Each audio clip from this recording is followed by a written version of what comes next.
Bismillah,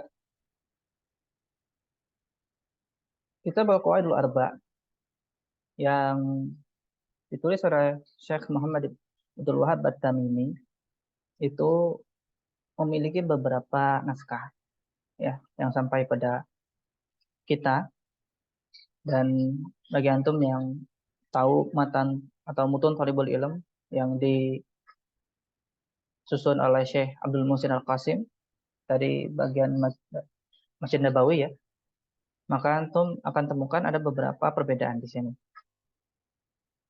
Dan itu normal dalam eh, terutama periwayatan kitab ya, menggunakan matan, maka kita normal ada beberapa naskah gitu. Dan naskah yang kita gunakan di sini bukan naskah yang itu, tapi ini adalah naskah yang sudah pernah kami bacakan, sudah pernah kami ambil riwayatnya kepada guru kami Ustadz Abu Abdillah Fikri Kasuryanji Hafizahullah Ta'ala. Dan naskah yang Mutun Thalibul Ilm juga pernah kami bacakan kepada beliau juga. Eh, tapi sebenarnya naskah yang ini lebih masyhur gitu. Nah, rata-rata syuruh atau yang pensyarah itu rata-rata mengambil ketika kita baca itu mengambil syarahnya itu matan yang ini yang digunakan. Ya. Jadi penting ya untuk ketika kita apa meriwayatkan suatu kitab ya atau mengambil sanad satu kitab, maka naskah yang digunakan itu harus dipegang. Ya. Jadi nanti kita meriwayatkan kembali naskah tersebut, maka itulah yang kita pakai, bukan naskah lain. Ya. Kita tidak punya dobet di situ. Naskahnya beda. Nah, jadi penting ya kita mengambil riwayat sanad, maka pastikan naskahnya kita tahu naskah yang mana. Meskipun kita tidak pegang, tapi kita pastikan tahu naskahnya yang mana. Nah, yang kita gunakan sudah di-share juga di Telegram naskahnya yang sudah ada terjemahnya itu sama ya dengan yang di bagan dan di slide ini sama yang PDF itu. Jadi itu naskah yang kita gunakan. Yang sudah pernah kami bacakan ambil riwayatnya. Untuk sanadnya sendiri, untuk naskah ini, itu ini sanadnya. Ini sanad yang kami miliki untuk Al-Qawaidul Arba ya, dari Ustaz Sundit Abu Abdillah Kasuryanji dari dari tiga orang dari Syekh Masya'an Zaid Al-Harithi dari dari Syekh Hadis Bajad bin Sultan Al-Aqmi dari Hadis Dukhi bin Zaid Al-Harithi. Kemudian dari Sultan Al-Qasimi dan ajangan Muhammad Qudsi As-Suci ya, lima orang. Nah ini semuanya jalur dari Syekh Sulaiman Al-Hamdan. Ijazatan ya. Kemudian dari Abu Faid Abu Satar At-Tihrawi dan belajar Al-Qari. Nah, Abu Faid dari jalur Ahmad bin Ibrahim bin Isa, sedangkan Al-Anqari dari Muhammad bin Ibrahim bin Mahmud Al-Hasani. Nah, tapi dua orang ini, Ahmad bin Ibrahim bin Isa dan Ibrahim bin Mahmud, itu jalurnya dari Abdurrahman bin Hasan Al-Syekh, itu cucunya dari cucu dari penulis ya. Itu dari Syekhul Islam Al-Mujaddid Muhammad bin Abdul Wahhab At-Tamimi. Rahimahullah wa iyyakum. Ya. Ini yang dia adalah jalurnya. Sanad kami untuk matan Al-Qawaidul Arba. Dan di antara kebiasaan para ulama adalah membuka, ya terutama dalam majelis-majelis periwayatan, biasanya dibuka juga dengan pembacaan Musalsal bil Awwaliyah. Dan kami bacakan secara ringkas yang Musalsal bil Awwaliyah, yang juga jalurnya yang ali dari kami itu dari jalur Ustadz Dekrik juga dari Ustadz Abu Adillah, dan juga yang satu level anak itu kami dapatkan dari Syekh Muhammad Muti Al-Hafidh. Jadi dua itu Syekh uh, Dekrik, Ustadz Dekrik dengan Syekh Muhammad Muti Al-Hafidh itu satu, kalau dari standarnya satu level. Dan saya dapat dari kami dapat dari Syekh Muhammad Muti Al-Hafidh dan juga tentu dari guru kami Ustaz Abu Abdillah Rifik Suryanji. Kami bacakan secara ringkas saja rahimuna. Yang jadi hadisnya itu adalah dari jalur Sufyan bin Uyainah, dari Abi Qabus ya, Maula Abdullah bin Abdurrahman, ya, dari Abdullah bin Abdullah bin Amr bin Al-As, ya. Abdullah bin Amr bin Al-As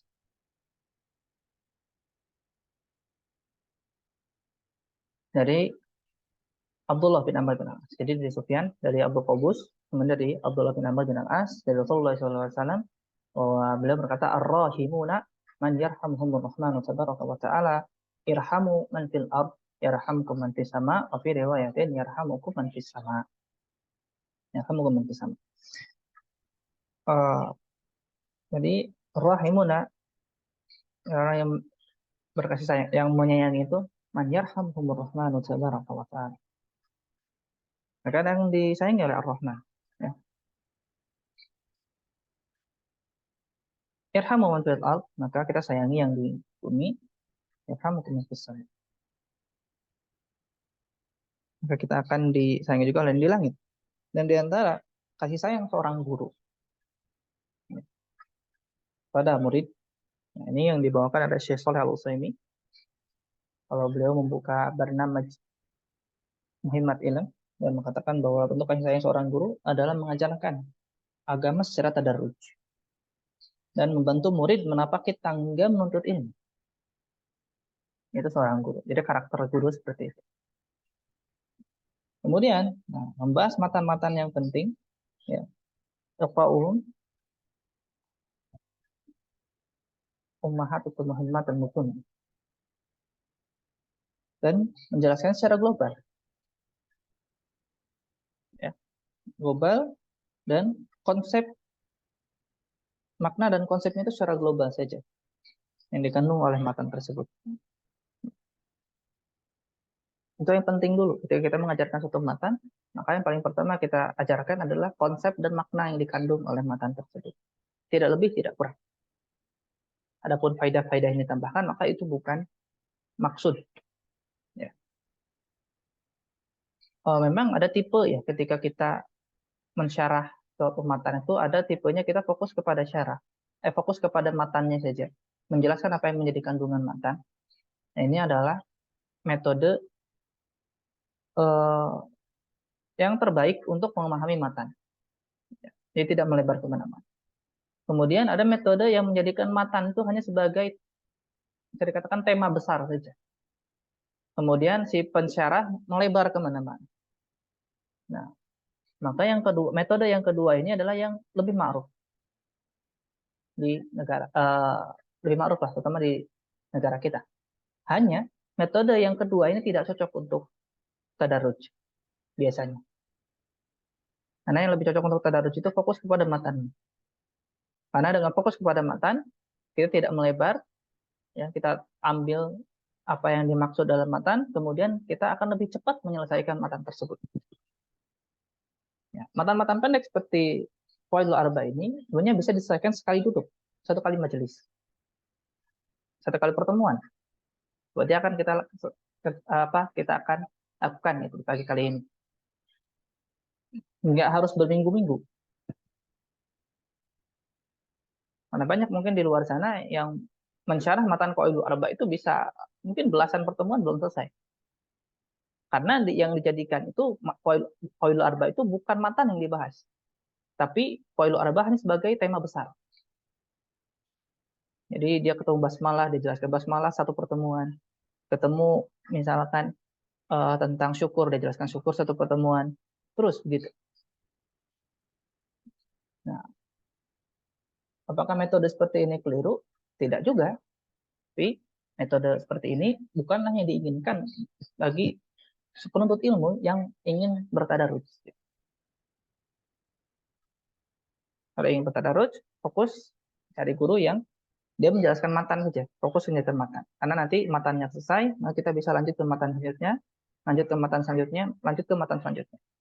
Inilah yang uh, adalah torikoh-torikoh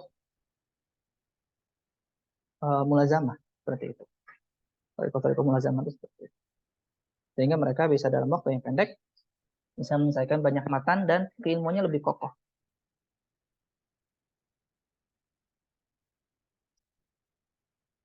Nah, kita lanjut ke pengantar. Anda menganggap penting ya kita masuk ke pengantar ini dulu. Karena sebagian gitu ya, sebagian menjelaskan qawaidul arba itu setelah selesai usul salasah, alias sudah punya basic apa? Sudah punya basic dari tauhid dulu, basic tauhid. Namun sebenarnya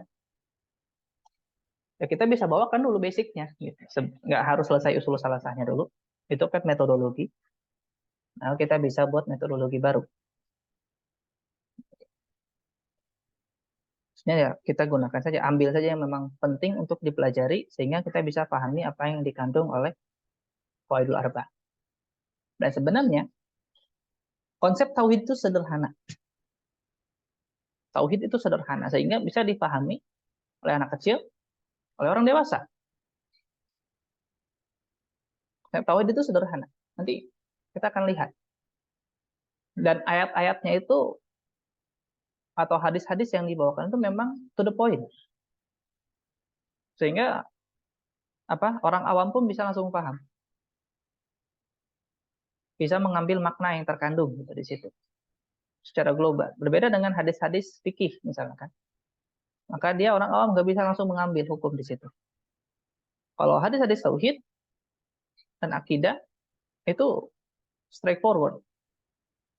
Sehingga siapapun yang membaca, siapapun yang mempelajari itu langsung bisa mendapatkan pemahaman.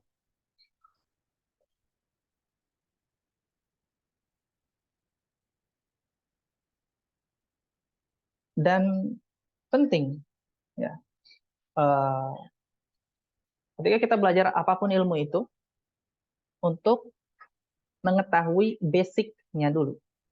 Benar-benar dari titik awal. Benar-benar dari titik awal sehingga kita ketika melangkah maju, melangkah jauh itu kita nyambung. Karena ilmu itu bagai rantai.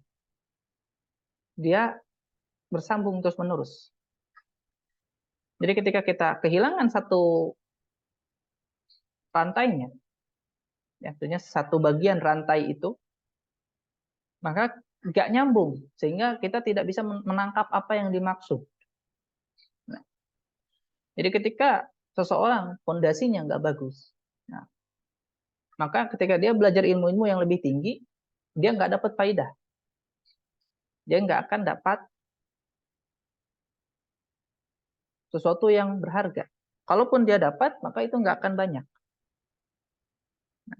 Maka anak akan bawakan kepada antum di sini sebuah pengantar yang basic, ya, yang itu bisa digunakan untuk nanti masuk ke dalam ilmu tauhid itu dari sini dulu. Dan bukan ilmu kalam ya. Ini kita nggak membahas logika yang ribet. Ini konsep sederhana. Insya Allah itu akan memudahkan antum nanti memasuki apa? Memasuki ilmu tauhid secara lebih mendalam. Nah, maka kita mulai dari awal sekali. Ya ini nggak ada ya, kalau antum ngaji di ustadz lain bahas dari teologi. Ya teologi itu adalah ilmu tentang membahas tentang agama. Ya, tahu sederhananya ilmu membahas tentang Tuhan. Teologi. Nah, teologi itu terbagi secara umum, ada teisme, ada ateisme. Jadi teisme itu adalah paham yang berpendapat bahwa adanya Tuhan. Tuhan itu ada. Sedangkan ateisme ada nanti pecahannya lagi, agnostik. Kita nggak bahas di sini. Ada ateisme, ateisme secara umum cuma dua. Nah, kalau teisme, orang-orang yang menganut paham ini dan mayoritas manusia itu menganut paham teisme. Artinya ada Tuhan, ada sosok zat yang berkuasa atas alam semesta ini. Adapun ateisme berpendapat bahwa tidak ada. Semua alam semesta ini muncul secara tiba-tiba. Nah, mereka mengatakan bahwa diri mereka menggunakan logika. Padahal mereka tidak berlogika sama sekali. Bagaimana mungkin alam semesta yang teratur seperti ini tidak diciptakan oleh seorang pencipta. Namun ateisme yang merupakan minoritas yang sangat sedikit ini, pada hakikatnya mereka tidak sepenuhnya tidak sepenuhnya meninggalkan kepercayaan mereka bahwa Tuhan itu tidak ada. Justru mereka hanya tidak ingin mengakui, bukan tidak percaya. Lebih kepada tidak ingin mengakui adanya zat tertentu atau sosok tertentu yang berkuasa atas alam semesta ini, dan mereka ingin bebas. Sehingga mereka tidak memilih untuk tidak meyakini itu, tidak meyakini adanya pencipta. Bukan 100% tidak meyakini, tapi tidak mau mengakui. Karena Allah Subhanahu Wa Taala sendiri berfirman dalam Al-Quran, wajahadu biha wastaiqonatha anfusuhum dzulman wa uluwa. Ketika Allah menyatakan bahwa Fir'aun, orang yang menyatakan dirinya Tuhan, Allah sebutkan dalam Al-Quran, wajahadu biha. Dan dia itu hanya juhud. Mereka itu membangkang, tidak mau. Hanya menolak saja. Menolak mengakui. Wastaiqonatha anfusuhum. Padahal hakikatnya mereka itu yakin dalam hati-hati mereka. Zulman wa uluwa. Tapi mereka menolak karena zalim dan ulu. Mereka merasa tinggi. Gak mau mereka meyakini ada, kalau bahasa ini supreme being, dan zat yang besar. Gak mau. Oleh karena itu, nggak ada ateis murni. Ketika mereka dihadapkan dengan situasi yang hopeless, situasi yang dia itu tidak memiliki daya dan upaya, akhirnya mereka meyakini ada Tuhan. Berarti juga abadikan dalam Al-Quran, ketika Fir'aun sudah tenggelam, ya, ketika dia sudah tenggelam, tinggal meninggal, akhirnya dia mengatakan bahwa aku beriman kepada Tuhannya Musa dan Harun. Tapi sudah telat. Ateis pun sama, coba ateis, ketika mereka mungkin di atas pesawatnya jatuh, akhirnya mereka juga ikut berdoa, pasti pengen selamat. Jadi tidak ada ateis murni. Pada hakikatnya dalam hati mereka ada keyakinan bahwa sosok yang mengatur alam semesta ini nyata. Hanya mereka tidak mau mengakui. Monoteisme, orang yang mengakui Tuhan, adanya Tuhan, nah, mereka terbagi menjadi ada monoteis, mereka yang mengakui hanya ada one supreme being, one God, satu Tuhan. Atau mereka sebenarnya politeis atau musyrik, gitu, kalau bahasa kita. Politeis itu artinya dia meyakini adanya banyak Tuhan. Nah, karena orang yang karena orang yang teisme ini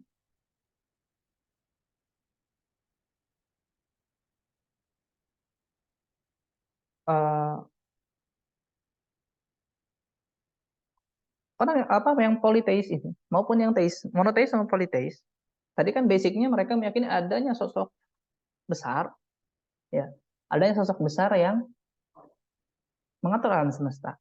Cuman mereka berselisih apakah satu atau banyak, gitu.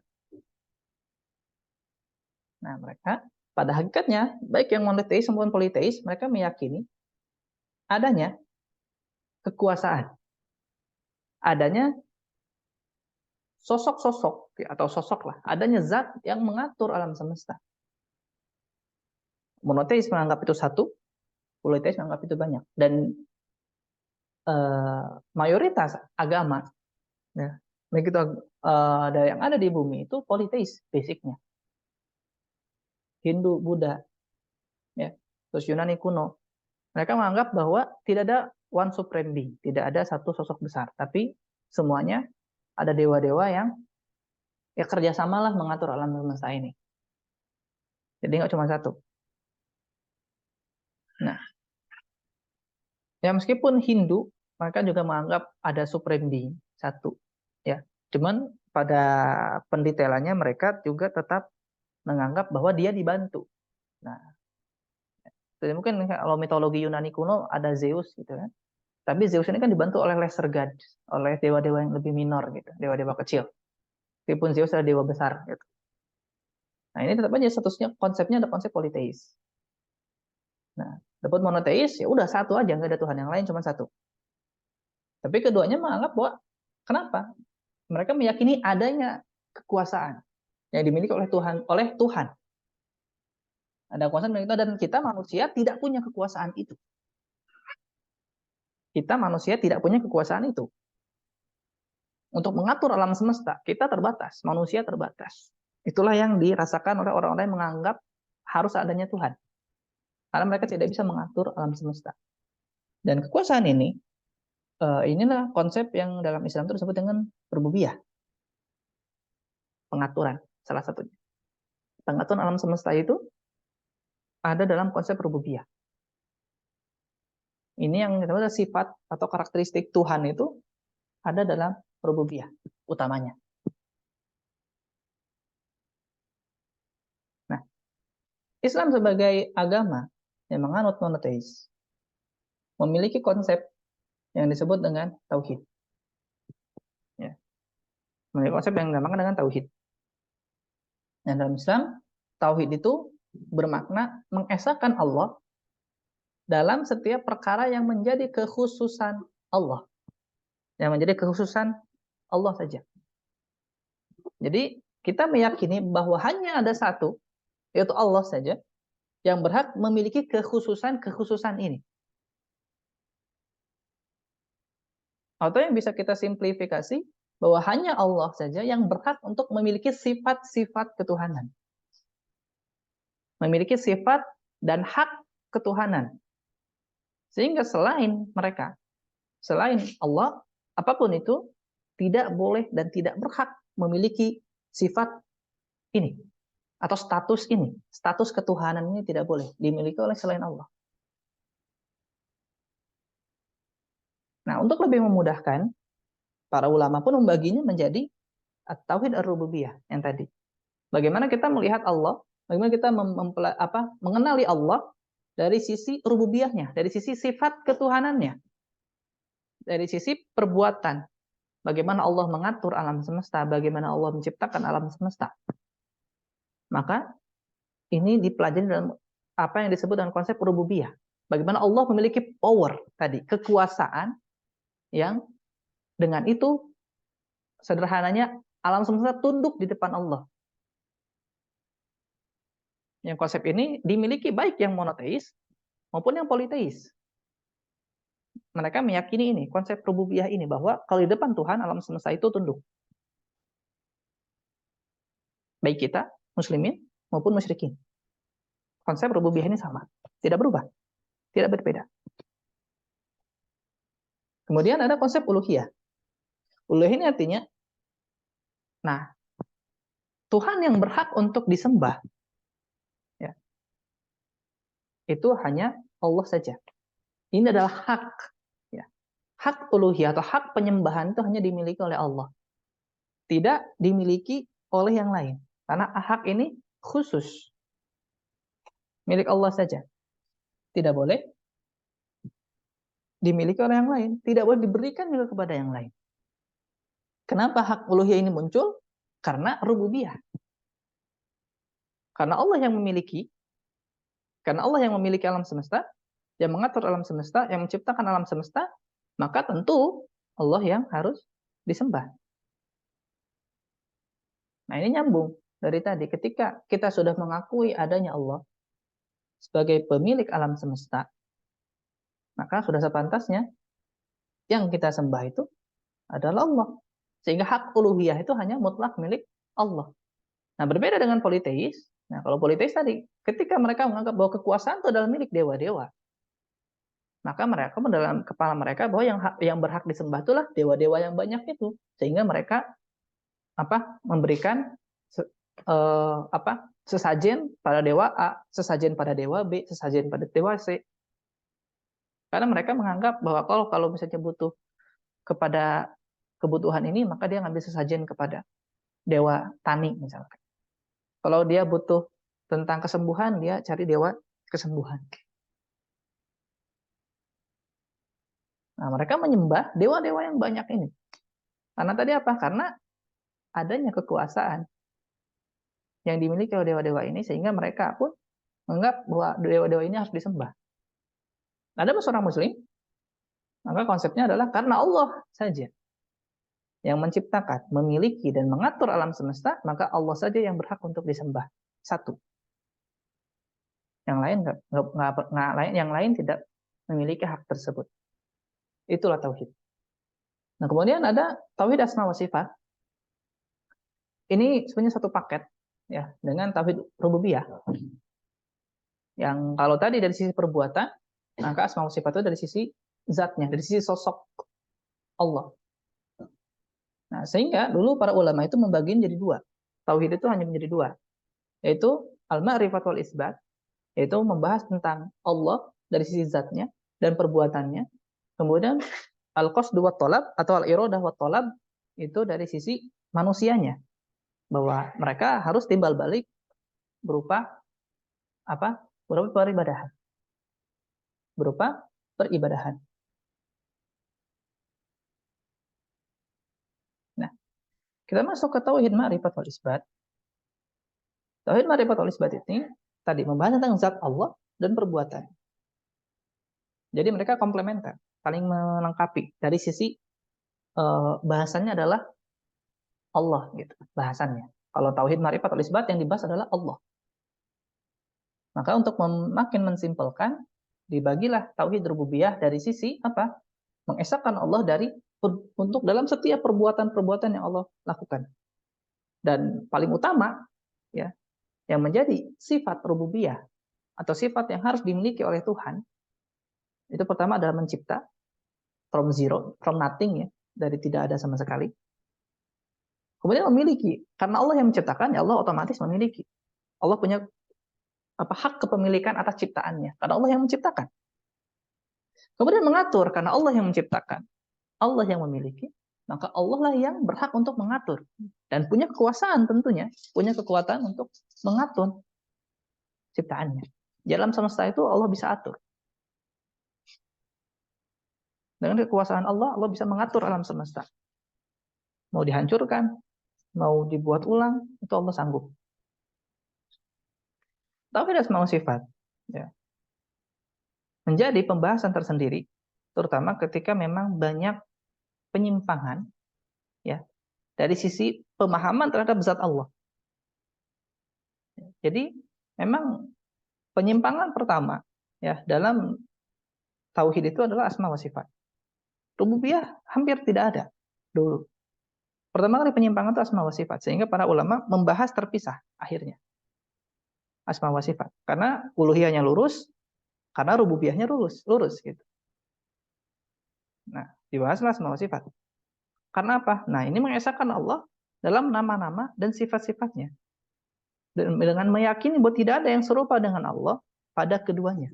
Jadi pada nama dan sifat Allah itu tidak ada yang serupa.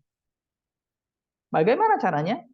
Caranya adalah dengan mensifati Allah sesuai dengan apa yang Allah sifati dan apa yang Rasulullah sifati. Jadi bagaimana kita mengaplikasikan ini? Mengaplikasikan tauhid asma wa sifat, kita aplikasikan dengan menamai Allah, ya. Memberikan sifat sesuai dengan apa yang Allah berikan untuk dirinya sendiri dan apa yang Rasulullah berikan untuk Allah Subhanahu wa taala. Karena Allah dan Rasulullah adalah orang yang tentu apa? Yang paling paham tentang Allah. Rasulullah via wahyu, Allah tentu paling tahu tentang dirinya sendiri. Nah, ketika mulai muncul penyimpangan uluhiyah, nah, uluhiyah ini tidak akan menyimpang kecuali dia sudah punya penyimpangan dahulu di rububiyah. Seperti yang tadi kita pahami bahwa uluhiyah adalah muncul karena konsekuensi dari rububiyah. Seseorang tidak akan menyembah sosok Tuhan kecuali Tuhan itu memiliki kekuasaan. Oleh karena itu ketika ya, rububiyahnya salah konsep, maka yang muncul adalah kekafiran. Ketika tauhid rububiyahnya keliru, ada kekeliruan gitu dalam konsep tauhid rububiyahnya. Biasanya, aglabnya, itu pasti jatuh pelakunya kepada kekafiran. Biasanya. Tapi tidak selalu. Tapi biasanya kalau ada tauhid rububiyahnya yang kurang sempurna pemahamannya, maka pelakunya akan terjatuh kepada kekafiran. Berbeda dengan tauhid asma wa sifat. Biasanya tauhid asma wa sifat muncul karena terlalu over dalam ingin memahami zat Allah. Karena sudah paham dengan konsep tauhid rububiyah, sudah paham dengan konsep uluhiyah, nah mereka gesernya di sini. Karena mereka meyakini bahwa Tuhan itu maha sempurna, Tuhan itu penguasa alam semesta, maka dia tidak boleh sama dengan makhluk. Nah, ketika mereka ingin tanzil, yang kita sebut mereka ingin mencoba untuk membuat bahwa sosok Tuhan itu harus sempurna, terjatuhlah mereka pada kesesatan. Sehingga bahasannya tauhid asma wa sifat itu setelah tauhid rububiyah dan uluhiyah dulu. Karena biasanya tauhid asma wa sifat itu jarang orang yang terjatuh kecuali dia sebenarnya sudah uluhiyahnya udah bagus. Tapi mereka pengen lebih lah. Maksudnya jadi ada melebihi dari apa yang sebenarnya mereka harus yakini. Jadi golongan yang tersesat dalam asma wa sifat itu mereka sesat, tapi mereka tidak kafir. Karena mereka uluhiyahnya sebenarnya lurus. Rububiyahnya lurus. Hanya di bab ini mereka terlalu berlebihan. Di bab asma wa sifat mereka berlebihan sehingga mereka terjatuh pada kesesatan. Sehingga ada yang tidak mau menyadarkan sifat kepada Allah. Karena kalau ada sifat berarti Allah sama dengan makhluk, kalau sama dengan makhluk berarti Allah tidak sempurna, kalau Allah tidak sempurna berarti tidak bisa menjadi Tuhan, maka tidak boleh. Nah, jadi konsepnya seperti itu. Jadi mereka konsepnya satu dulu, Allah itu sempurna. Nah, kalau Allah sempurna itu tidak boleh sama dengan makhluk yang serba kekurangan. Nah, kalau ada sifat makhluk dan Allah yang sama, maka Allah tidak boleh memiliki sifat makhluk. Karena kalau sama, Allah tidak bisa jadi Tuhan. Bingung? Jadi konsepnya sederhana. Jadi mereka justru karena ingin membersihkan Allah dari hal-hal yang kurang dan ingin membuat Allah itu sebagai zat yang sempurna, maka mereka terjatuh pada kekeliruan. Sehingga jarang sekali para ulama yang mereka hampir kayak mengkafirkan yang terjatuh pada asma wa sifat. Karena memang mereka hanya keliru di bab situ. Dan nanti tentu ada turun-turunannya dalam bab akidah yang lain. Tapi sebenarnya itu kekeliruan dalam asma wa sifat itu muncul justru dari niat yang baik. Mereka ingin membersihkan Allah dari kekurangan-kekurangan, kemiripan dengan makhluk, tapi caranya keliru. Nah, tapi di irodah wa talab itu ada tentang perbuatan hamba. Tentang perbuatan hamba berarti ini membahas tentang tauhid uluhiyah. Itu bagaimana seorang hamba menyembah Allah. Bagaimana seorang hamba menyembah Tuhannya.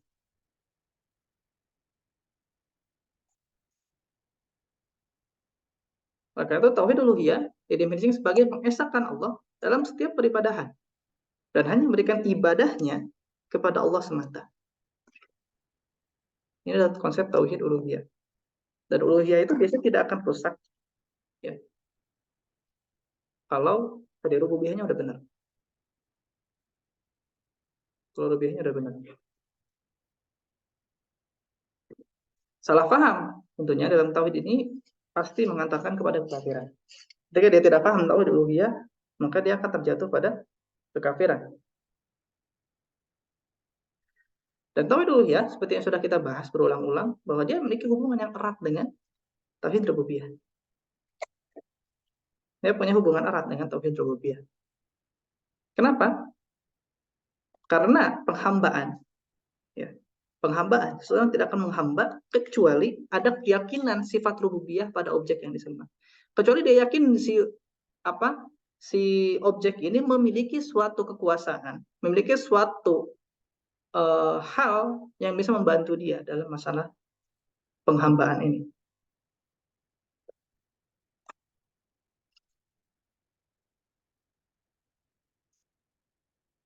Pasti ada keyakinan itu dulu. Jadi seseorang tidak akan masuk ke dalam kemusyrikan kalau dia nggak yakin dulu objek yang dia sembah itu memberikan manfaat bagi dia. Itu dulu. Itu dulu. Itu yang tadi dibahas. Ya.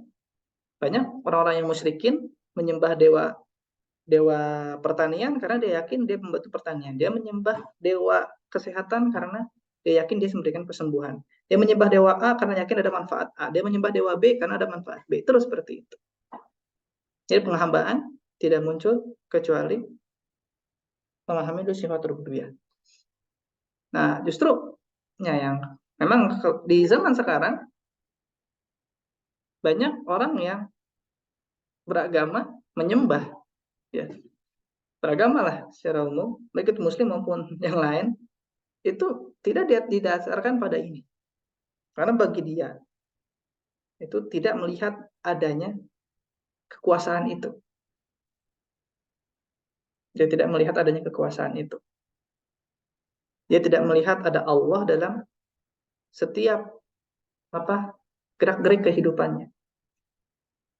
Nah, dia tidak melihat kekuasaan Allah itu sehingga dia beribadah di atas keraguan. Maka yang muncul gitu di sebagian aliran sufi yang sesat, mereka ketika mengenal Allah itu ketika mereka justru mengenal tauhid rububiyah. Mereka ketika mengenal Allah itu maha kuasa, maha ini dan maha itu, baru mereka beragama dengan yakin. Dan banyak dari mungkin ya orang-orang yang berhijrah ketika mereka melihat kekuasaan Allah di depan mata mereka. Baru mereka mungkin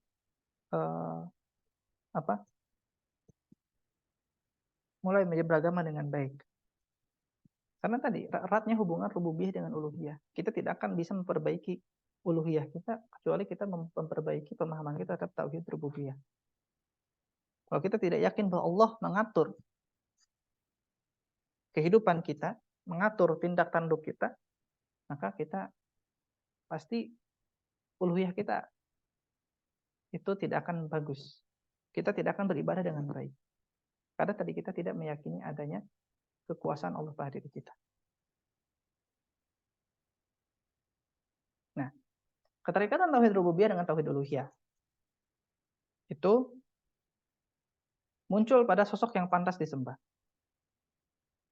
Nah, apa yang sosok yang pantas disembah itu adalah zat yang memiliki sifat rububiyah ini. Zat yang sifat rububiyah. Allah berfirman, ya, ya ayyuhalladzina amanu u'budu rabbakumul ladzi khalaqakumul ladzina min qablikum la'allakum tattaqun. Allah katakan berfirman, ya wahai manusia, sembahlah Tuhanmu yang menciptakanmu. Sifat rububiyah. Walladzina min qablikum. Dan orang sebelummu la'allakum tattaqun. Agar kamu bertakwa. Artinya apa? Beribadah. Alladzina ja'ala lakum al-ardha firasyan was-samaa'a binaa'a wa anzala minas samaa'i maa'an fa akhraja bihi minas thamarati rizqan lakum. Fala taj'alu lillahi andada wa antum ta'lamun. Lihat. Ya. Dan dia menjadikan bumi sebagai hamparan, langit sebagai atap, dia memberikan air hujan, menghasilkan itu dengan buah-buahan, atau Allah tutup dengan fala taj'alu lillahi andada wa antum ta'lamun. Jangan kamu mengadakan sekutu-sekutu bagi Allah padahal kamu tahu. Apa? Padahal kamu tahu Allah yang memberikan semua pada kamu.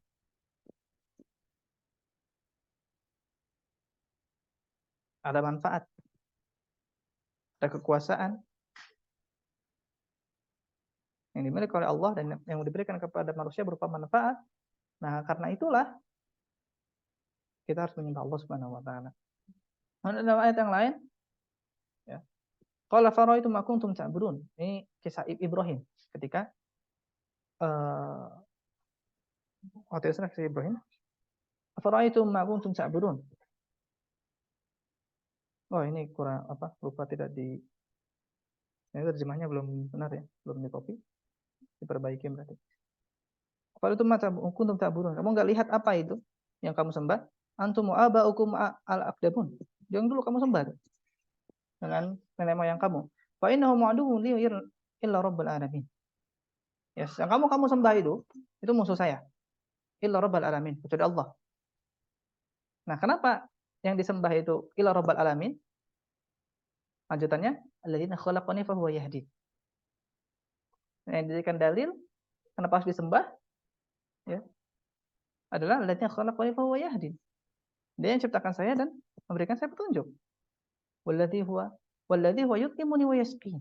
Dia yang ngasih saya makan dan dia memberikan saya minum. Wa idza maritu fa huwa yashfin. Kalau saya sakit dia yang berikan kesembuhan. Walladzi yumituni wa thumma yuhyin. Dia yang mematikan saya dan menghidupkan saya. Walladzi atma'u an yaghfira li khati'ati yaumiddin. Nah, dan dialah yang saya harap mengampuni dosa-dosa saya di hari akhir nanti. Lihat bagaimana Nabi Ibrahim ketika berdiskusi ya dengan kaumnya, berdalil. Kenapa yang disembah itu Allah, yang dimunculkan apa rububiyahnya? Karena tadi manusia tidak akan menyembah sesuatu kecuali sosok itu memberikan sosok itu memiliki kekuasaan dan memberikan manfaat bagi mereka. Jadi yang diberikan dalil kan yang ngasih kamu tuh aslinya Allah gitu. Bukan sembahan kamu. Allah kok yang ngasih. Sehingga itu yang diulang-ulang. Kemudian yang lain, maka Allah ketika menyatakan bahwa tidak ada sembahan yang lain yang patut disembah, Allah lihatkan ke kelemahan mereka. Ya. Sehingga makhluk yang tidak memiliki sifat rububiyah, atau sederhananya siapapun, sosok apapun yang tidak memiliki sifat rububiyah, maka tidak berhak disembah. Kalau ada minus satu pun, ya kasarnya kalau ada yang minus dari, jadi kita anggap sifat rububiyah itu adalah sifat sahnya sesuatu sosok itu menjadi Tuhan. Kalau dia memiliki sifat rububiyah, ketika dia tidak memiliki atau tidak sempurna sifat rububiyahnya, maka tidak bisa dianggap sebagai Tuhan. Ya. Allah firman, ya ayyuhalladzina amanu duriba mathalun fastami'u lahu innal ladzina tad'una min dunillah la yakhluqu dzubaba. Ya. Wahai manusia, telah dibuat perumpamaan, dengarkan. Fastami'u innal ladzina tad'una min dunillah. Yang kamu sembah itu la yakhluqu dzubaba. Yang kamu sembah itu tidak bisa menciptakan lalat. Walau ijtama'u lahu wa in yaslubuhum dzubab syai'an la yastanqidhuhu. Dan kalau tidak si lalat itu ngambil, nggak bisa ngapa-ngapain. Ya. Nggak bisa ngapa-ngapain. Dha'ufat talibul matlub. Tutup, dha'ifat talibul matlub. Lemah yang menyembah, artinya si musyrik ini lemah, dan berhalang juga lemah. Nggak bisa ngapa-ngapain. Jadi makhluk yang tidak memiliki sifat rububiyah sama sekali, atau yang tidak sempurna sifat rububiyahnya, tidak bisa dijadikan sesembahan. Nah, sebenarnya kan qul alladziina za'amtum min dunillahi la yamlikuna mithqala dzarratin fis sama' wala fil ardh. Katakan Rasulullah, mereka yang kamu anggap sebagai Tuhan itu tidak memiliki sesuatu pun di langit dan di bumi. Wa ma lahum fihi min syirkin. Nah, mereka juga tidak ikut-ikutan dalam menciptakan langit dan bumi. Wa ma lahu minhum min dhahir. Dan dan mereka sesembah itu tidak juga bantu Allah. Bayangkan, pertama tidak memiliki sesuatu, terus tidak bantu, ya. Ya, tidak syirkin, tidak punya juga hak milik, ya, hak milik ya, syirkin sini hak milik, dan juga tidak bantu. Lemah sekali. Sesembahan tidak punya sifat rububiyah, tidak punya sifat yang berhak untuk menjadikan mereka Tuhan. Hanya Allah yang sempurna rububiyahnya. Lihat Tuhan-Tuhan yang lain. Kita geser sedikit ke Nasrani. Maka Tuhan mereka nggak sempurna. Kenapa? Bisa mati. Itu adalah suatu kelemahan besar bagi Tuhan. Tuhan tuh nggak boleh mati. Dan bagaimana Allah menunjukkan bahwa kematian itu kematian sesaat, ya, itu adalah aib bagi Tuhan. Itu aib. Karena kalau misalnya dia mati, siapa yang ngurus alam semesta? Nggak ada. Sedangkan mengurus alam semesta adalah sifat Tuhan. Oleh karena itu Allah dalam ayat kursi mengatakan Allahu la ta'khudhuhu sinatun wa la nawm. Ya. Allah itu tidak ngantuk, tidak tidur. Menunjukkan sempurna kehidupannya. Berbeda dengan Tuhannya Nasrani, Yang dia mati, meskipun 3 hari hidup lagi, terus 3 hari siapa yang atur alam semesta? Tidak sempurna sifat rububiyahnya. Tidak sempurna sifat rububiyahnya. Maka tidak berhak dijadikan sesembahan. Kemudian, nah, Allah membantah, ya, membantah orang-orang yang apa? Tidak menyembahnya dengan mengikatkan mereka akan sifat rububiyah Allah. Allah berfirman, "Ayusyrikuna ma la yakhluqu syai'an wa hum yukhlaqun." Kata Allah. Apakah mereka memasukkan aku, ya, memasukkan Allah, kata Allah, dengan yang tidak dapat menciptakan apapun. Wa la yastati'una lahum nasran wa la anfusahum yansurun. Mereka enggak bisa bantu. Bahkan mereka sendiri dibantu. Ya. Anfusahum yansurun. Mereka tidak bisa bantu dan mereka tidak bisa mendapat pertolongan. Wa in tad'uhum ilal huda la yattabi'ukum. Sawa'un 'alaikum ad'awtumuhum am antum samitun. Ya. Tidak bisa memberikan petunjuk. Baik itu kamu minta maupun diam saja sama. Innal ladzina tad'una min dunillahi ibadun amsalukum. Ditekankan oleh Allah bahwa yang kamu sembah selain Allah itu ibadun amsalukum. Makhluk juga. Kalau Allah katakan fad'uhum falyastajibu lakum in kuntum shadiqin. Ya sudah berdoa saja kalau dia bisa memenuhi apa yang kamu minta. Allah menguatkan kembali, menekankan kembali kelemahan dari berhala-berhala tersebut. Allah katakan, alahum arjulun yamshuna biha. Apakah mereka punya kaki bisa berjalan? Am lahum aynin yabtisuna biha. Mereka punya tangan. Ya. Am lahum a'yunun yubsiruna biha. Mereka punya mata. Am lahum adhanun yasma'una biha. Atau mereka punya telinga yang bisa mendengar. Qul unna syuraka'akum summa kiruni fala tunziru. Katakanlah panggil berhala-berhala kalian yang menjadikan sekutu, kemudian lakukan tipu daya dan nggak usah menunggu. Nah, jadi keterikatan tauhid rububiyah ya dengan tauhid uluhiyah itu di sini. Ya, tauhid rububiyah dan tauhid uluhiyah itu di sini. Bahwa apa?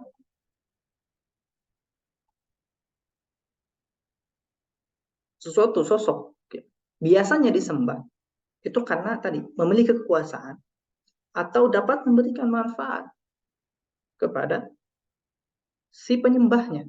Gak mungkin seseorang tuh mau menyembah kecuali dia menginginkan manfaat dari objek yang disembah. Pasti ada. Pasti ada yang diinginkan. Sehingga itulah yang menjadi basis kesyirikan. Ya. Itulah yang menjadi basis kesyirikan. Kesyirikan itu terjadi karena apa? Karena si musyrik ini menginginkan sesuatu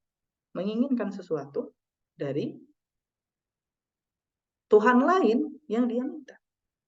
Dia menganggap, ya, dia menganggap bahwa Tuhan lain yang dia sembah itu memiliki manfaat, memiliki kekuasaan yang dia bisa berikan. Tidak ada orang musyrik yang secara sukarela menyembah patung-patungnya tanpa mengharapkan imbalan. Dan lebih jauh lagi, tidak ada orang-orang yang musyrik kecuali biasanya basisnya landasannya adalah dunia. Sehingga hubungan erat tauhid rububiyah dan tauhid uluhiyah itu sangat kuat. Yang mereka tidak bisa dipisahkan tadi. Dan untuk memahami tauhid uluhiyah lebih kuat, salah satunya dengan memahami tauhid rububiyah. Dan bagaimana kita bisa ingin menghamba lebih baik kepada Allah, ya lihat kekuasaan Allah. Dan melihat kekuasaan Allah, maka kita akan melihat ya, bahwa kita tidak ada apa-apanya, dan kita itu diatur oleh Allah, kita itu diberi rezeki oleh Allah, kita itu diberi penghidupan oleh Allah, maka hanya Allah Subhanahu wa taala saja yang berhak untuk kita sembah.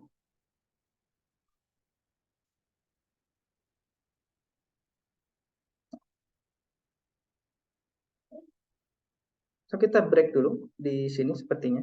Cukup lama ya, 40 menit. apa. Jadi biar nanti yang koidul arbanya tidak terpotong. Yang koidul arba full. Ini yang pengantar satu sesi. Dan untuk sesi kedua di koidul arba nanti full gitu, jadi nggak terpotong bagian koidul arbanya. Kalau tadi kan rencananya yang pengantar dan mukadimah, terus nanti koidul arba. Jadi sekarang kita break dulu jam 10. Kita break dulu, dan sekalian dicerna dulu apa yang sudah dipahami. Ini akan jadi pengantar kita memahami koidul arba. Koidul arba itu kalau tadi dipahami dengan baik, koidul arba jadi mudah untuk dipahami insyaallah. Kita break dulu berarti sekitar 11 menit ya. Mungkin kita bertemu kembali di 10.10, 10.10. Silakan break dulu istirahat. Kita kembali di 10 lebih 10 menit.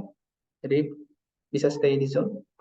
Ya nanti bisa atau mau out silahkan. Nanti kembali lagi di 10.10. Sambil break mungkin nanti saya akan untuk pertanyaan nanti digabung di akhir ya, untuk dijawab.